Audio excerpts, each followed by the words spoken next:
So hi everyone, Radhe Radhe. So welcome back to our YouTube channel. मैं ठीक हूँ and I hope आप सब भी ठीक होंगे। तो आज का मेरा स्टडी सेशन काफ़ी प्रोडक्टिव रहा है। मतलब आज मैंने जितने भी टारगेट्स सब सेट किए थे सबको मैंने कंप्लीट कर लिया एंड मतलब काफ़ी खुशी हुई मुझे करके, क्योंकि मेरे काफ़ी टाइम बाद मैंने अपना जितने भी टारगेट सेट किए थे सारे के सारे टारगेट्स को कंप्लीट किया। तो सबसे पहले मैंने अपने हिस्ट्री के नोट्स को रिवाइज़ किया। तो मैंने ना ये नोट्स काफ़ी टाइम पहले के बनाए हुए थे। मतलब ये वाले जो नोट्स थे मेरे हिस्ट्री के वो डिटेल नोट्स थे। अब वैसा नहीं बनाऊँगी मैं, अब तो मैं शॉर्ट नोट बनाऊँगी। उस टाइम मुझे उतना कुछ आइडिया था नहीं, तो मैंने नोट्स को डिटेल बनाया था। तो मेरे को कि जब इतना टाइम लगा के मैंने नोट्स बनाया है तो उसको रिवाइज़ कर लेते हैं।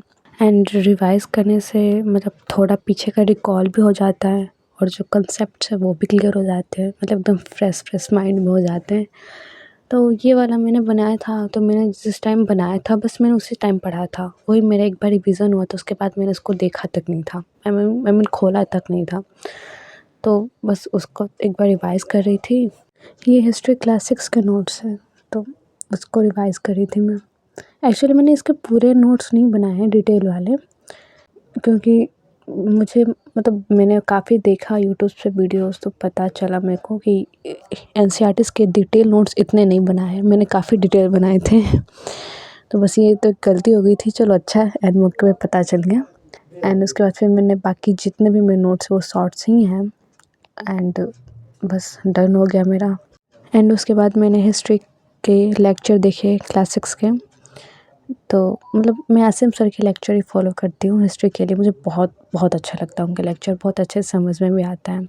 तो उसके बाद फिर मैंने जितने मेरे पहले वाले ब्लॉग देखे हैं उसमें मैंने बताया कि मेरे कॉलेज के एग्ज़ाम स्टार्ट हो गए हैं, तो बस उसके लिए भी मुझे पढ़ना है। तो बस वही कॉलेज के एग्ज़ाम की प्रिपरेशन भी उतना ही करना पड़ेगा, उतना ही फोकस करना पड़ेगा जितना यूपीएससी पे करनी है। दोनों में अच्छे परफॉर्म करने हैं ना, अच्छे से परफॉर्म करना है। बस वही थोड़ा सा एक रिवीजन कर रही थी। एंड मतलब कॉलेज भी उतना इम्पोर्टेंट है जितना है। अब इसका मार्क्स कम आ जाए उसके लिए भी प्रॉब्लम होगी। तो एक्चुअली दोनों मैनेज करके चलना पड़ता है। तो मैनेज करके करना थोड़ा मुश्किल होता है, पर कोई बात नहीं। मेरे साथ थोड़ी ना ऐसी प्रॉब्लम होती है, बहुत सारे लोग हैं उनके साथ प्रॉब्लम होती हैं, पर कोई बात नहीं, धीरे धीरे मैनेज हो जाएगा एंड हो जाता है यार मैनेज। देखो कोई भी चीज़ सिर्फ ऐसे दूर से लगती है कि हाँ नहीं हो पाएगा, बट हो जाता है। वो एक बार करो ना वो चीज़ को, तुम लोग करने से हो जाता है। एंड मेरा भी यही है, हो जाता है। एंड उसके बाद मेरे काफ़ी दिन हो गए थे मैंने सिलेबस नहीं देखा था यूपीएससी का।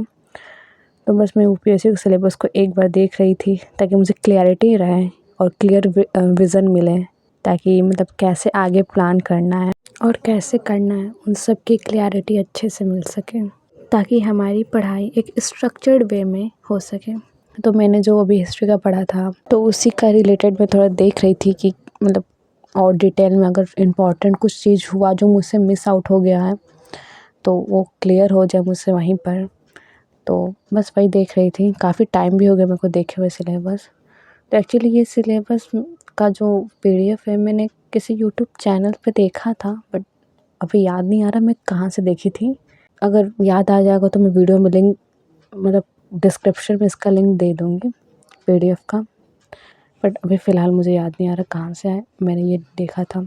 एंड ये सिलेबस न्यू है, 26-27 का है।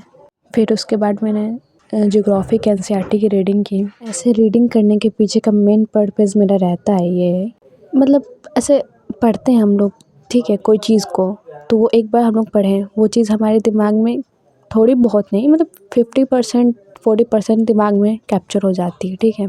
फिर उसके बाद हम कोई लेक्चर अटेंड करते हैं तो वही चीज़ को हम लोग दोबारा देखते हैं ना, तो हमारा दिमाग और ज़्यादा अच्छे से कैप्चर करते वो चीज़ों को और एक लंबे समय तक हमारे दिमाग में रहता है, उसको सेव रहता है, ठीक है, एक डॉक्यूमेंट की तरह।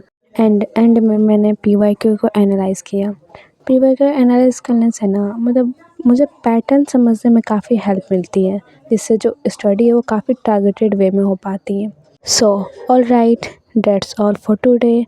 Thank you for watching and let's stay consistent together. See you in the next study vlog and bye bye. Radhe Radhe everyone.